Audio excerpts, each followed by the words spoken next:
Salam sejahtera Malaysia, denyut nadi suara rakyat bergema di channel ini.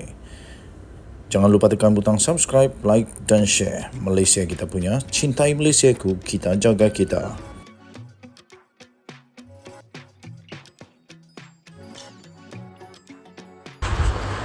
Salam sejahtera Malaysia, denyut nadi suara rakyat bergema di channel ini. Berita terbaru yang mengejutkan daripada astroawani.com. Baby Shima saman pemimpin PAS PU Shed. Penyanyi Baby Shima bertindak memulahkan langkah awal untuk menyaman Ketua Pemuda PAS Kuantan Abdul Rahman Madnor dan pendakwa bebas yang juga bekas peserta reality television PU Shed atau nama sebenarnya Shed Muhammad Bakri Shed Ishak. Peguam yang mewakili Baby Shima, Muhammad Nur Azmi berkata, pihaknya telah memfailkan writ saman dan pernyataan tuntutan terhadap kedua-dua individu terbabit masing-masing di Mahkamah Tinggi Ipoh serta Mahkamah Tinggi Kota Baru. Katanya, ia difailkan di atas kausa tindakan saman fitnah, defamation dan kepalsuan berniat jahat atau malicious falsehood. Katanya, setakat tarik pernyataan ini, proses penyerahan kertas-kertas kausa kepada individu-individu yang dinamakan di atas sedang dilaksanakan bagi maksud memenuhi keperluan undang-undang, katanya dalam kenyataan hari ini. Tambah Nur Azfar, Baby Shima atau nama sebenarnya Nur Ashima Ramli tidak berhasrat untuk memberi komen lebih lanjut buat masa ini sebagai menghormati proses mahkamah serta pihak yang dinamakan belum menerima kertas-kertas kausa yang difailkan. Katanya, pihak kami juga telah menerima arahan untuk mengambil tindakan dalam masa terdekat ini terhadap beberapa individu dan syarikat lain yang telah terlibat dalam menyalahgunakan nama anak guam kami bagi tujuan komersial. Anak guam kami merizabkan haknya untuk meneruskan apa-apa tindakan terhadap mana-mana pihak yang terlibat mengikut lunas undang-undang negara, ujarnya.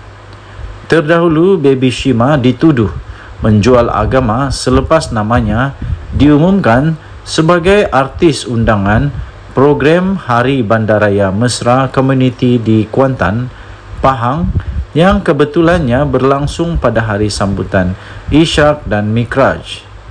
Abdul Rahman mendakwa penyanyi dan pelakon terbabit menjual agama kerana hanya mengenakan tudung mengikut majlis tertentu. PU Shed pula didakwa memfitnah Baby Shima dengan menuduh artis berkenaan tidak mengerti soal halal dan haram berhubung penganjuran sebuah konsert serta boleh terjerumus menjadi golongan rawai bid'ah. Dipetik daripada Sinar Harian. Denyut nadi suara rakyat bergema di channel ini. Jangan lupa tekan butang subscribe, like dan share. Malaysia kita punya, cinta Malaysiaku, kita jaga kita. Terbaik. Salam sejahtera Malaysia. Denyut nadi suara rakyat bergema di channel ini. Jangan lupa tekan butang subscribe, like dan share. Malaysia kita punya, cintai Malaysiaku, kita jaga kita.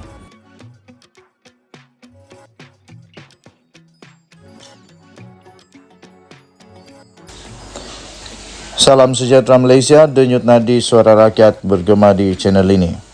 Malaysia dikejutkan dengan satu berita pemergian seorang lagi tokoh di dalam negara Malaysia. Pengasas Westport Tan Sri G. Gnanalingam meninggal dunia.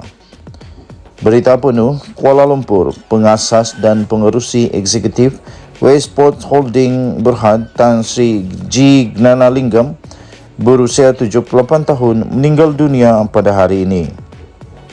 Mendiang mengasaskan syarikat mengendali pelabuhan itu bersama Ahmaduddin Ahmad selepas mendapat konsesi pada 1994. Westport memperoleh konsesi selama 60 tahun. Saya ulang semula.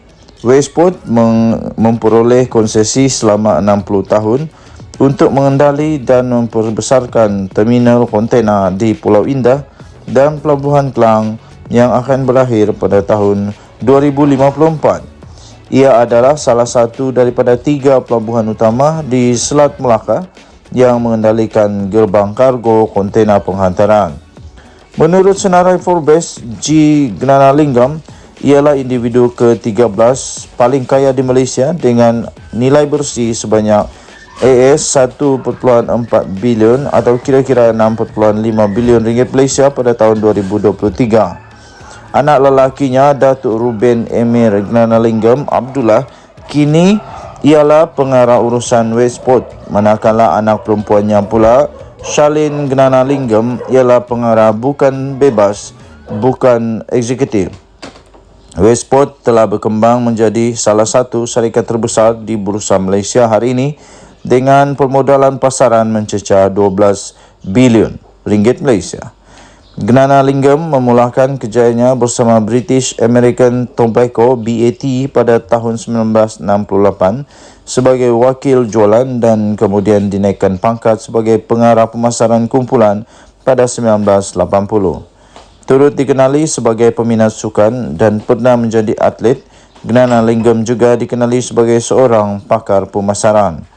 Semasa di BAT, mendiang bertanggungjawab mengendalikan projek seperti membawakan siaran langsung Piala Dunia ke kaca televisyen negara ini buat kali pertama pada 1982. Gnanalingam juga adalah individu yang bertanggungjawab menjadi perunding komersial untuk Radio Television Malaysia RTM apabila berjaya meningkatkan pendapatan stesen penyiar itu daripada 55 juta ringgit Malaysia pada 1988 kepada 350 juta ringgit Malaysia pada tahun 1996. Denyut Nadi Suara Rakyat bergema di channel ini. Jangan lupa tekan butang subscribe, like dan share. Malaysia kita punya, cinta Malaysia aku. Kita jaga kita. Bye-bye.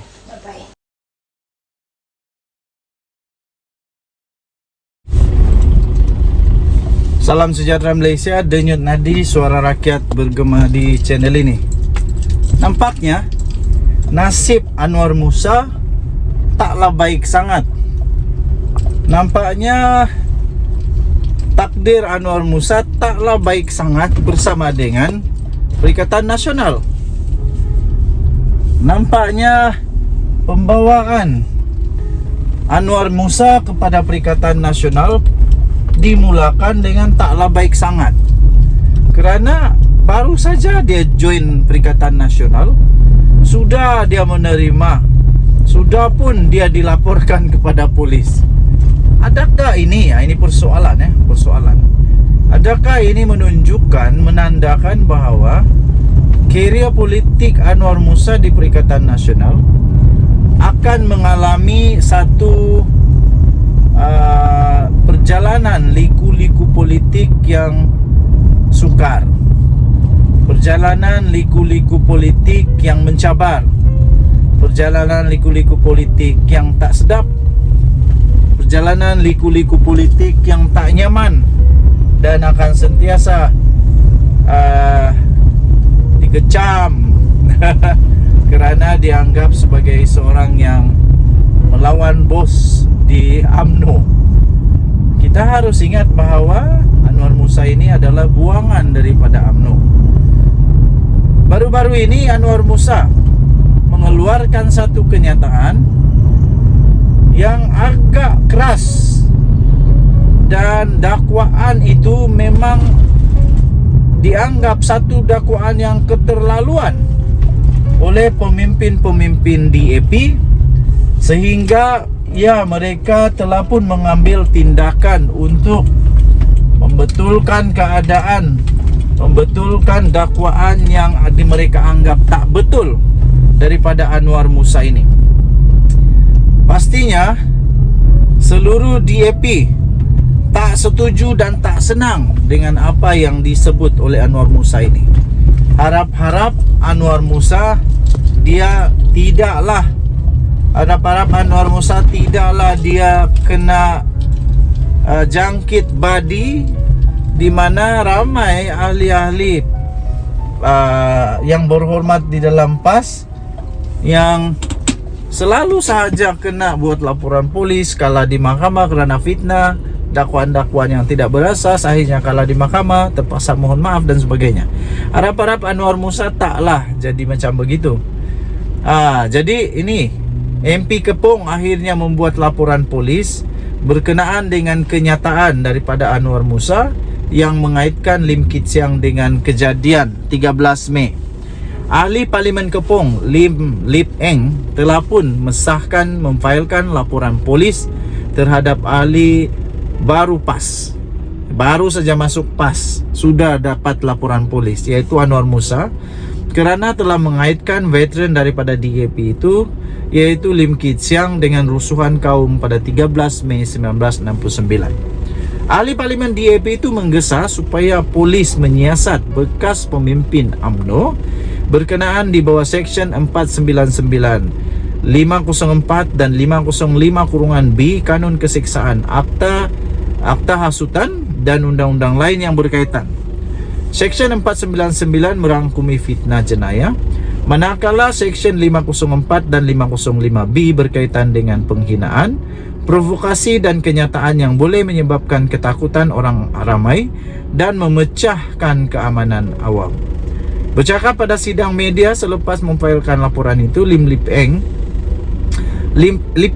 menggesa polis menghentikan pembohongan dan tuduhan tidak berasas terhadap DAP.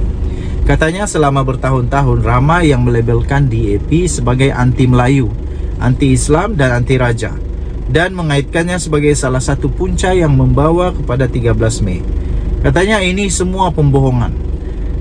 Saya mahu polis menghentikan dan membawa semua orang yang membuat pembohongan dan tuduhan tidak berasas ini ke mahkamah atas pelbagai kesalahan mereka, katanya. Lip Eng berkata yang di Pertuan Agong sendiri telah pun menerima DAP sebagai sebahagian daripada Kerajaan Persekutuan serta melantik DAP sebagai sebahagian daripada Kabinet Persekutuan. Tambahnya, Agong juga telah mengurniakan Kit Siang dengan gelaran Tasir baru-baru ini. Ini adalah jelas bahawa Agong dan Majlis Raja-Raja Melayu telah pun menerima DAP dan Lim Kit Siang. Kami adalah sebahagian daripada kerajaan dan kami bukan anti kepada kaum atau agama tertentu, katanya. Lip Eng juga menggesa calon DAP yang bertanding dalam pilihan raya negeri PRN akan datang supaya membuat laporan polis terhadap sesiapa saja yang menuduh DAP atau menggunakan isu 3R, iaitu kaum, agama dan raja dalam ucapan atau sepanduk mereka. Katanya jangan tunggu lagi dan jangan berlengah lagi. Sekarang adalah masa untuk mengekang dan menghentikan pembohongan dan semua fitnah-fitnah ini, katanya. Sebelum ini, Lim Kit Siang berkata dia telah mengarahkan peguamnya supaya untuk mengambil tindakan undang-undang terhadap Anwar Musa yang telah membuat kenyataan itu semasa ceramah di Kelantan pada minggu lepas. Saya pun hairan, berani juga Anwar Musa kata bangkitkan perkara ini. Kita jangan bangkit perkara ini kerana perkara ini amat serius. Ini boleh menyebabkan satu huru-hara pada negara. Kita harap, kita berdoa semoga apa yang berlaku pada 13 Mei itu jangan berulang lagi. Kita pertahankan keamanan negara Malaysia ini. Jangan hanya kerana nak berpolitik, nak menang, semua itu dapat tergadai. Anwar pada ceramah itu, ucapan beliau itu mengaitkan penampilan sulung pemimpin DAP itu pada 1969 sebagai salah satu sebab di sebalik pertumpahan darah pada 13 Mei. Saya nak tanya saja, pada tahun 1969 itu Anwar Musa berapa umurnya? Besar sudahkah dia? Kenapa dia tahu? Macam mana dia tahu? Anwar adalah bekas ahli Parlimen Ketereh, turut menggesa Kit Siang menyegerakan tindakan undang-undang itu. Ahli Parlimen Seputi Teresa Kok juga menyatakan sokongan terhadap saman Kit Siang kepada Anwar.